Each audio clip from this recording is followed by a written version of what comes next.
donner le message, honnêtement. Honnêtement. Parce que, pour moi, c'est la bataille. Ce que nous devons savoir est que nous devons rester debout jusqu'à la libération totale de notre chère patrie. C'est tout. Mais comme à l'accoutumée, je suis obligé de vous lire le message. Merci beaucoup. Qu'il est beau de se retrouver parmi les siens. Fouler le sol togolais, me retrouver sur la terre de nos aïeux et vous retrouver tout aussi enthousiaste et accueillant, être très énergisant. Ça me voit droit au cœur. C'est pour moi une joie de me retrouver parmi vous et votre accueil est une expérience qui me rend vraiment humble. Vos prières, votre encouragement et votre communion d'esprit durant ma convalescence à Accra. Je vois qu'en mon absence, vous n'avez pas baissé les bras.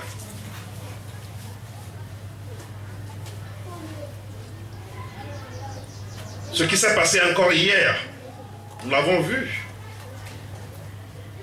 Mais comment est-ce qu'un régime illégitime peut interdire à l'opposition sa manifestation? C'est inadmissible.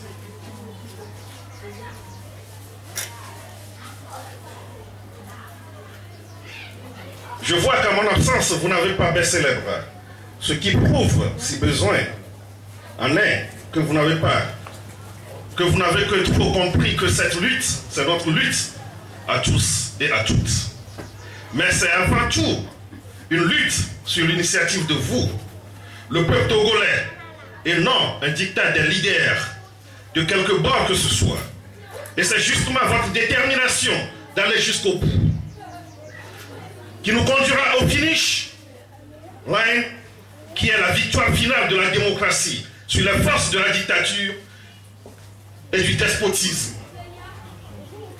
Je remercie aussi toutes les camarades et tous les compagnons de lutte, membres de la coalition, clergés et les leaders religieux pour leur soutien moral et leurs prières. Mes remerciements vont également aux autorités ghanéennes et à travers elles, à l'ensemble du peuple frère du Ghana pour l'accueil et l'attention toute particulière dont ma modeste personne a fait l'objet durant mon séjour parmi eux. Et je voudrais ici que malgré leur soutien, nous avons compris que la lutte pour la libération du Togo est d'abord et avant tout la lutte du peuple togolais. Et nous l'assumons. En effet, pour le peuple togolais et tout observateur avisé de la scène politique au Togo, l'attitude défiante du régime en place pose un choix bien clair. Les chefs d'État de la CEDEAO ont la capacité d'exiger du pouvoir le respect scrupuleux et inconditionnel de la feuille de route. Mais ils ont également le choix de laisser le peuple togolais se vouer à ses propres seins. Quitte pour la CEDEAO de jouer plus tard le rôle de sapeur-pompier dans le brasier infernal qui risquerait de déborder les frontières du Togo. Il ne s'agira pas du jamais vu, mais d'un déjà vu.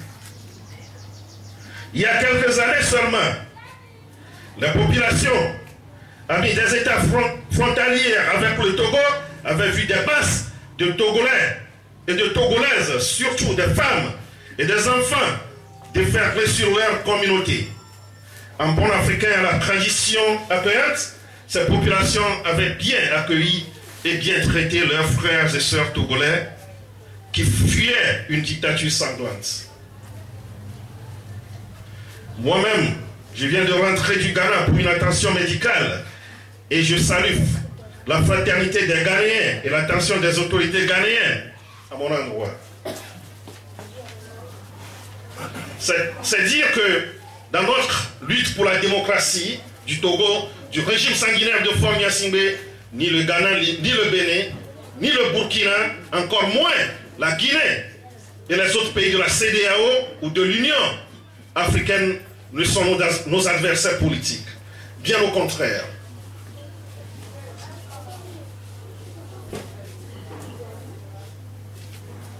Les chefs d'État de ces pays ont vécu d'eux-mêmes ce que la démocratie veut dire et ce que l'alternance politique au pouvoir peut aider un peuple à accomplir. Le peuple togolais veut exactement la même chose. Mais nous avons en face de nous un régime allergique au changement démocratique. Comme notre camarade de lutte l'a si bien dit, la balle est dans le camp de la CEDEAO. C'est un des camarades qui l'a dit. Pour affirmer son mandat en tant qu'organisation soucieuse de la prospérité sous-régionale et africaine et de l'enracinement des pratiques démocratiques dont l'alternance au pouvoir est l'une des manifestations clés. La CEDEAO doit avoir le courage de dire la vérité à Faure Gnassingbé et ses acolytes que ces efforts de médiation nous sauraient faire l'objet de dédain. Néanmoins, pour notre part, nous en sommes arrivés à tirer la conclusion que, par un laisser-faire, la CEDEAO envoie au moins au peuple togolais le signal que la démocratie ne se donne pas. La démocratie ne se donne pas. Même en démocratie, la victoire s'arrache. Ça s'arrache après tout. Nos peuples amis voisins du Togo n'ont-ils pas eu à arracher de haute lutte la démocratie et l'état de droit du jour des despotes qui s'éternisaient au pouvoir dans leurs pays respectifs? Pour que le Togo serait-il? Pourquoi le Togo serait-il un cas différent? Non, le Togo ne sera pas l'exception. Car le peuple togolais est prêt et plus déterminé que jamais à continuer sa lutte sans relâche et jusqu'à la libération totale. Nous allons rester debout cette fois-ci jusqu'à la libération totale de notre chère patrie.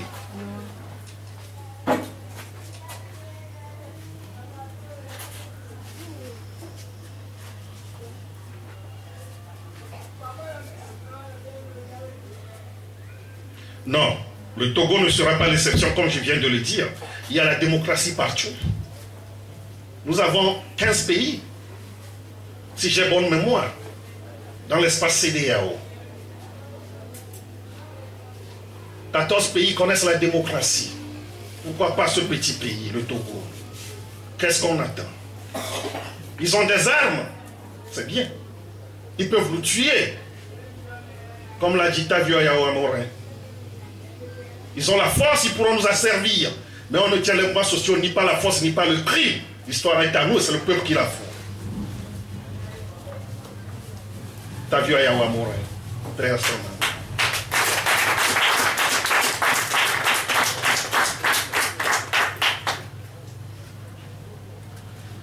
Nous disons bien jusqu'ici, jusqu'à la libération totale du Togo de l'emprise du régime sanguinaire et répugnant en place depuis plus de 50 ans. C'est ici le moment de lancer un appel solennel à nos frères et sœurs en uniforme, surtout à l'armée nationale, sur ordre d'un régime sanguinaire pour lequel tous les moyens sont bons pour arriver à ces fins de monarchisation de notre pays. Non seulement vous terrorisez continuellement les habitants de certains quartiers de notre capitale et de ses banlieues, mais aussi et surtout, vous avez assiégé et continué de maintenir sous terreur vos frères et sœurs togolais dans les localités de Sokoré, Bafilo et Mango. Ne vous méprenez pas, le peuple togolais vous voit et documente vos actions. Les peuples africains vous observent et prennent note. La communauté des nations vous a à l'œil. Aujourd'hui, vous vous voyez présenté avec l'opportunité de vous ranger du côté de l'histoire. Entre suivre aveuglement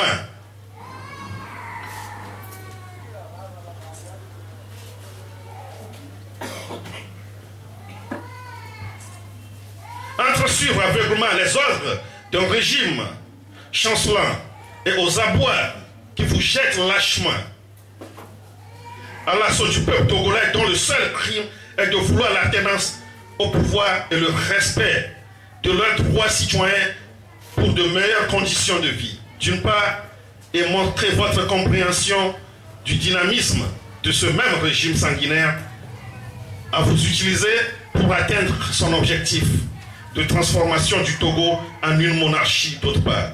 Le choix est clair, sans ambiguïté aucune.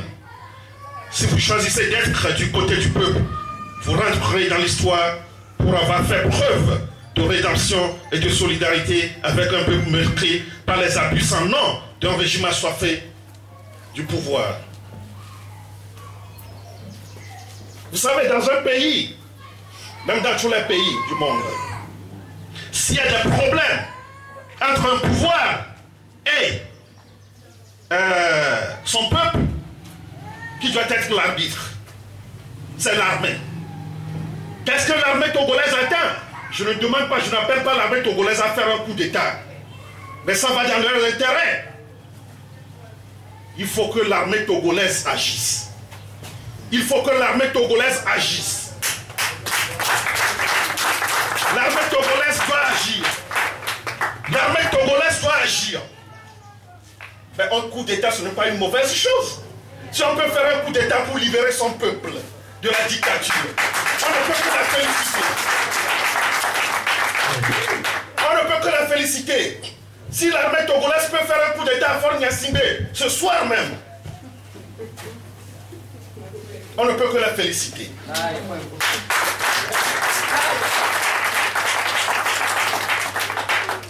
Mais si vous choisissez de vous aligner, je parle toujours de l'armée, du côté de ce régime et de traduire en action ces ordres de brutalité et de crimes contre le peuple togolais, eh bien, ne vous méprenez pas, l'histoire vous jugera sévèrement pour votre rôle complice, même si vous avez commis vos crimes en vous cachant la face derrière des masques. À nos frères et sœurs de lutte, ceux et celles jetés en prison pour avoir osé protester contre les abus et crimes ignominieux du régime en place au Togo, à nos frères et sœurs qui vivent et survivent en silence, mais vaillamment, les abus des tortionnaires du régime dans les villes de Sokoré, Bafilo et Mango, assiégées depuis des mois, nous disons, notre marche massive et pacifique viendra à bout de ce régime. Nous ne vivons pas au Togo, nous survivons. Nous ne vivons pas.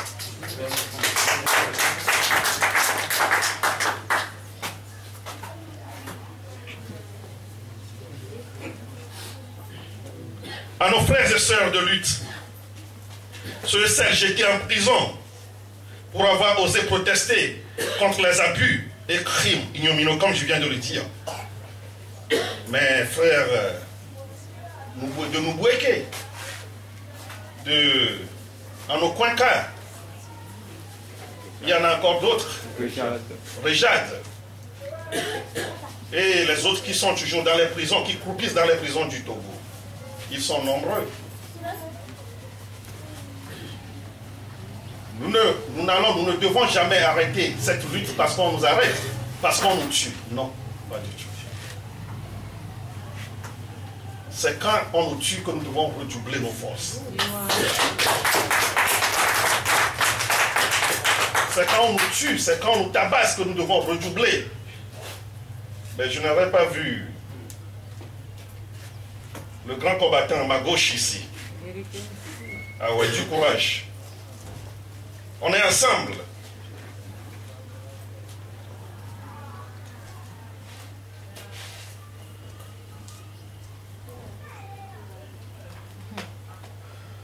à nos frères et sœurs qui vivent, comme je viens de le dire, en silence, mais vaillamment les abus des tortionnaires du régime dans les villes de Sokore, Bafilo et Mango assiégées depuis des mois. Nous disons notre marche massive et pacifique viendra à bout de ce régime. Ne vous trompez pas, notre lutte est une lutte juste. Et nos manifestations pacifiques constituent une arme redoutable qui a déjà fait tomber dictateurs et despotes en Tchécoslovaquie, en Tunisie, en Égypte, au Zimbabwe et au plus proche de nous, au Burkina Faso.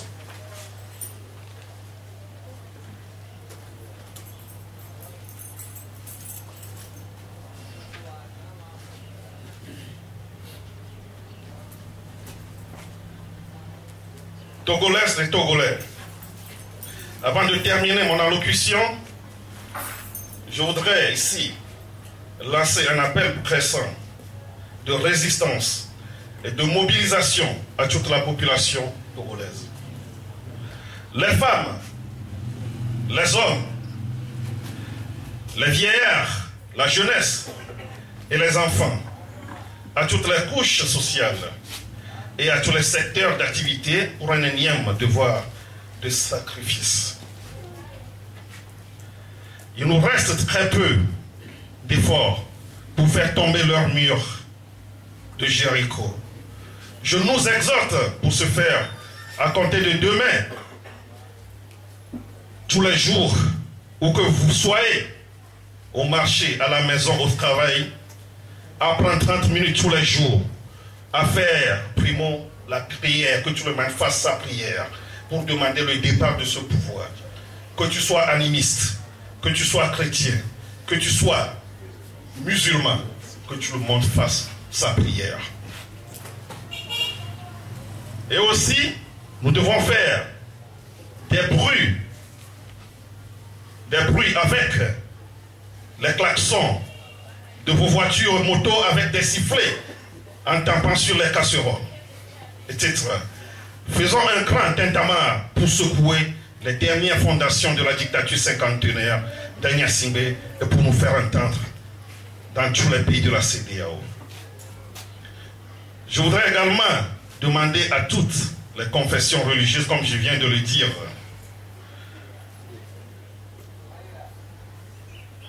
oui, pour que nous ayons cette victoire spirituellement avant qu'elle se matérialise physiquement pour nous. La victoire doit venir spirituellement d'abord.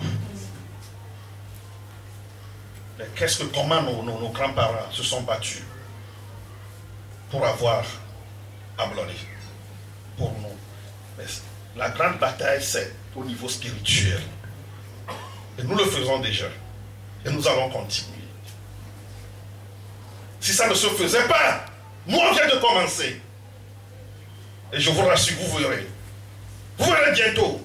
Le changement viendra. Super.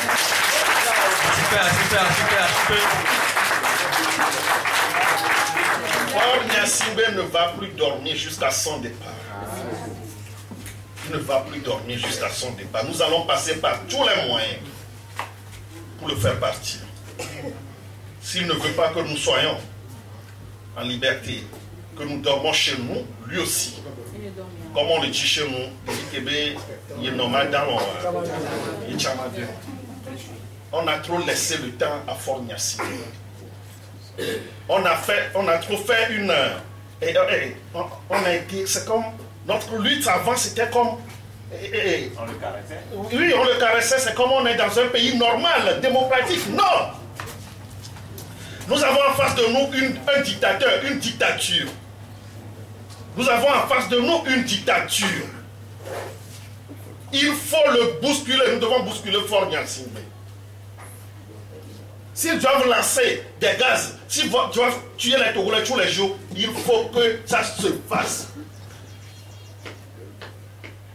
Nous qui étions en 80, ce qui s'est passé en 92, 93, on peut encore le faire. On était debout dans les rues, on ne rentrait même pas, on ne dormait même pas. On va le faire. Pas de secret ici.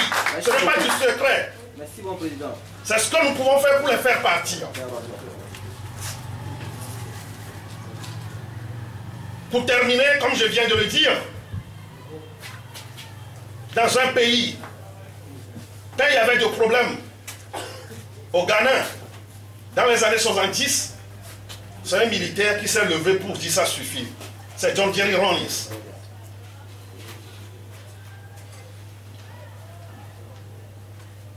Si on ne veut pas qu'on appelle ça coup d'État, on peut appeler ça la libération. Que les militaires viennent libérer le Togo. Les civils sont en train de jouer leur part. Que les militaires viennent maintenant mettre de l'ordre. Je vous remercie. Tchoboué! Tchoboué! Tchoboué! Milawalo! Milawea!